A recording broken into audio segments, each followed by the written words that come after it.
Halo, shalom buat teman-teman yang ada di Sangher, seluruh generasi muda, pemuda-pemuda gereja tanpa memandang denominasi.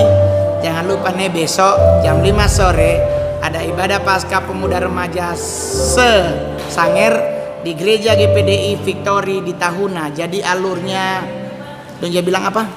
Satu jalur. Nih, pokoknya pada yang mongol di sini acara gratis terbuka untuk umum.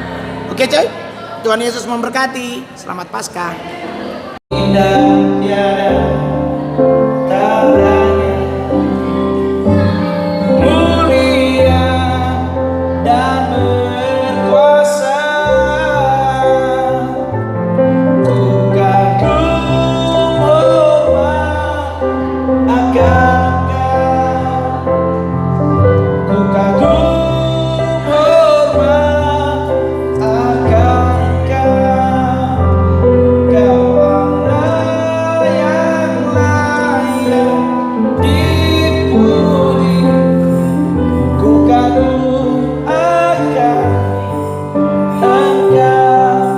Terus kalau di Sangher untuk masuk di ref berarti dua begini. Kalau mulai dari pertama 1, kalau di closing 3. Itu untuk lagu besok Kamongolnya ada penyembahannya, ada altar call. Tetapi besok Kamongol akan ajak anak-anak muda ke penyembahan karena kiblatnya Mazmur 103. Altar call urusan Pak Gembala. Orang evangelis urusannya orang adalah mengajak anak-anak muda untuk menjadi orang penyembah. Karena di surga sudah ada penyembah Lucifer.